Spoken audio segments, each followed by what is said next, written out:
अस्सलाम वालेकुम। आज मैं बात करने जा रहा हूँ कंस्ट्रक्शन स्केड्यूल यानी कि कंस्ट्रक्शन का शेड्यूल की अहमियत, इसके क्या फ़ायदा होता है, ये किस तरह का होता है और आखिर में ये बताऊंगा कि आप इससे कैसे फ़ायदा ले सकते हैं। चलिए सबसे पहले जानते हैं कि कंस्ट्रक्शन स्केड्यूल क्यों ज़रूरी है और इसके क्या फ़ायदे हैं। कंस्ट्रक्शन स्केड्यूल की अहमियत जानने के लिए आपको एक छोटा सा वाक़या सुनाता हूँ जिससे आपको ये अंदाज़ा हो जाएगा कि ये कितना ज़रूरी है।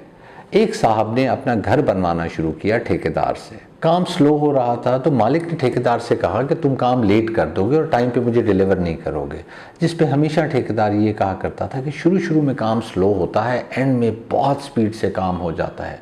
इसी तरह साथ में वो ये आर्गूमेंट भी देता था कि आपको मैंने एक टाइम दे दिया है, उससे पहले आपका पूछना नहीं बनता। खैर करते कराते काम चलते चलाते वो स्टेज आ गई जब घर डिलीवर करने का वक्त था। थोड़ा सा टाइम रह गया घर डिलीवर करने में, और उस वक्त तक पहली छत पड़ी थी और चुनाइयाँ शुरू हुई थी। अभी दूसरी छत रहती थी, उसके बाद प्लस्तर का काम रहता था और बहुत से और काम ग्रे स्ट्रक्चर के रहते थे। अब ये ग्रे स्ट्रक्चर का ठेका था तो ग्रे स्ट्रक्चर मुकम्मल करना था और टाइमलाइन गुजर चुकी थी। जब मालिक ने कहा कि तुमने अब लेट कर दिया है तो ठेकेदार ने ये कहना शुरू किया कि थोड़ा बहुत ऊंच नीच तो हो जाती है, टाइम थोड़ा एक्सटेंड हो जाता है, ये थोड़ी बहुत डिलेज़ पाकिस्तान में आती रहती हैं, जिस पे काफ़ी बहस मुबाहिसा शुरू हो गया।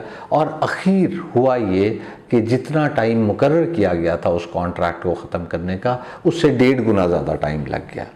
अब इस हैसल से बचने के लिए अगर आप घर बनाने जा रहे हैं तो एक काम कीजिए, मेरा एक मशवरा लीजिए कि जब आप कॉन्ट्रैक्ट साइन करते हैं तो उसके साथ कंस्ट्रक्शन स्केड्यूल बना लें या बनवा लें, ताकि आपको पता चल जाए कि कौन सी एक्टिविटी लेट शुरू हुई है, कौन सी एक्टिविटी लेट ख़त्म हो रही है, या सब कुछ टाइम पे चल रहा है।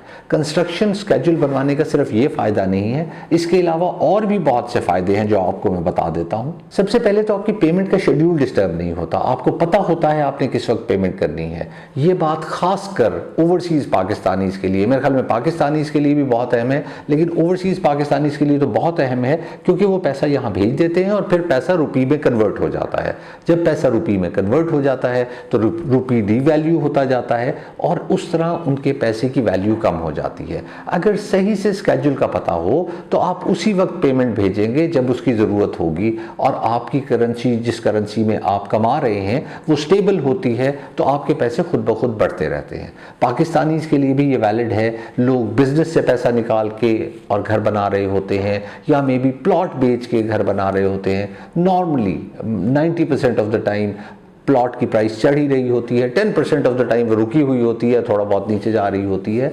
तो उस सूरत में भी जब वो बेच देते हैं तो उनके पैसे कम होना शुरू हो जाते हैं। इसलिए ये बहुत अहम है कि आपको जो कंस्ट्रक्शन शेड्यूल है उसका सही से पता होना चाहिए। जब आपका कंस्ट्रक्शन शेड्यूल बना हुआ होगा तो कंस्ट्रक्शन शेड्यूल आपका आराम से पेग हो जाएगा पेमेंट प्लान के साथ। इस तरह आप अंदाजे लगा रहे होंगे कि ये काम हो चुका होगा और उसके बाद मैंने पेमेंट करनी है, या कुछ कन्फ्यूजन्स आ रहे होंगे कि उसने वाटर टैंक नहीं बनाया होगा, आप कह रहे होंगे इसके साथ वाटर टैंक बनना था तब मैंने पेमेंट देनी थी।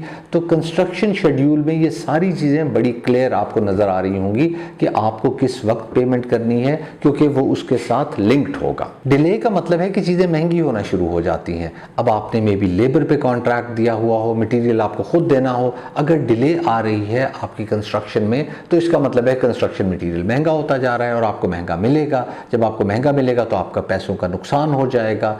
दूसरी तरफ अगर आपने मटेरियल के साथ भी कॉन्ट्रैक्ट दिया हुआ है और डिलेज आ रहे हैं, या जो स्केड्यूल है उससे लेट प्रोजेक्ट डिलीवर हो रहा है, तो फिनिशिंग तो आपने करवानी है। फिनिशिंग का फिर आपको बजट आप लेंगे और उस सूरत में आपको ज़्यादा पैसे देने पड़ेंगे। मेंटल टेंशन की बात शायद मुझे सबसे पहले कर देनी चाहिए थी, क्योंकि मेरे ख्याल में ये उन बातों से जो मैंने अभी तक की उससे ज़्यादा ज़रूरी है, क्योंकि आपके सर में दर्द शुरू हो जाता है, आपका साइट पे जाने को दिल नहीं करता, आप चाहते हैं कि बस किसी तरह घर कंप्लीट हो और मेरी जान छूटे।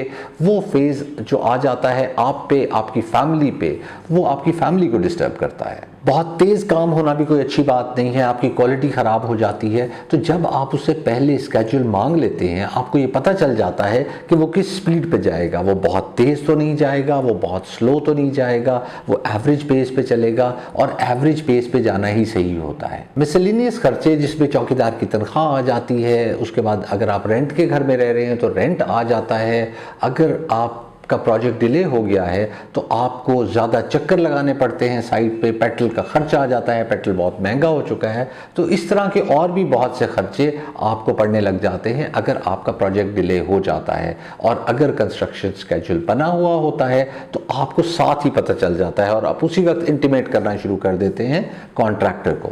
लास्टली आपको कॉन्ट्रैक्टर का पता चल जाता है कि उसने पहले काम किया हुआ है, उसका एक्सपीरियंस है, वो इस पूरे प्रोसेस से गुजरा हुआ है, वो आगे सबलेट तो नहीं कर देता काम दूसरों को, वो खुद से काम करता है। अगर उसे सारे प्रोसेस का पता होगा तो फिर वो जानता होगा काम को और वो काम कर सकेगा। और जब आप कंस्ट्रक्शन स्केड्यूल बनवाएंगे तो आपको ये क्लियर हो जाएगा कि उसे पता है या उसे पता नहीं है। अब मैंने आपको ये तो बता दिया कि कंस्ट्रक्शन स्केड्यूल का फ़ायदा क्या क्या है, बहुत ज़रूरी था ये बताना, लेकिन अब ये भी बता दूं कि कंस्ट्रक्शन स्केड्यूल किस तरह का होता है, उसमें क्या कुछ होता है। अगर आपके कॉन्ट्रैक्टर को कंस्ट्रक्शन स्केड्यूल बनाना आता है तो बहुत अच्छी बात है, लेकिन अगर नहीं बनाना आता तो एक कागज़ पे उससे कंस्ट्रक्शन स्केड्यूल ले लें। अगर वो ज़्यादा पढ़ा लिखा नहीं है तो आप लिख लें कागज़ पे और उससे टाइमलाइंस लेते जाएं कि ये प्रोसेस वो इस टाइम को ख़त्म करेगा, ये प्रोसेस इस टाइम को ख़त्म करेगा।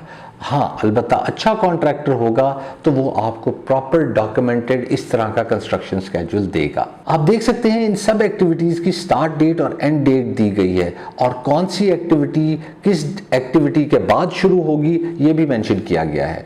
ये कंस्ट्रक्शन स्केड्यूल जो आप देख रहे हैं ये ग्रे स्ट्रक्चर का कंस्ट्रक्शन स्केड्यूल है। तो इसकी अगर मैं बात करूं तो ये बता रहा है कि 15 नवंबर 2021 को घर शुरू हुआ है और 4 मई 2021 को ख़त्म होगा। लेकिन इस केस में एक एक चीज़ का पता है कि कब आपको कौन सी एक्टिविटी ख़त्म करनी है, किस डेट को शुरू हो जानी चाहिए कौन सी एक्टिविटी, ये सारी डिटेल आपको पता है। लीजिए आखिर में आपको ये भी बता दूं कि इससे फ़ायदा ले कैसे सकते हैं। फ़ायदा लेने के लिए आपको कुछ काम करने पड़ेंगे जो अभी मैं आपको स्क्रीन पे दिखाने लगा हूं। सबसे पहले आपको कंस्ट्रक्शन का शेड्यूल बनवाना होगा। ये मैंने पहले भी बताया है, दोबारा रिपीट कर रहा हूं, कंस्ट्रक्शन का शेड्यूल ज़रूर बनवाएं।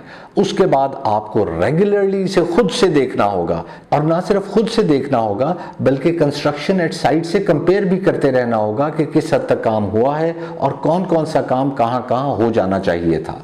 तीसरी ज़रूरी बात यह है कि आपको कॉन्ट्रैक्टर से रेगुलरली डिस्कस करते रहना होगा, क्योंकि बाज़ दफ़ा कॉन्ट्रैक्टर्स कंस्ट्रक्शन स्केड्यूल बना तो लेते हैं लेकिन उसके बाद उसे देखते तक नहीं है।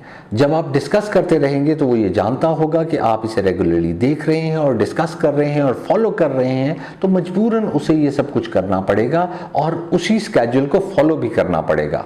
बस ये आज के लिए इतना कुछ ही था। मुझे इजाज़त दीजिए, दुआ में याद रखिएगा। अल्लाह हाफ़िज़।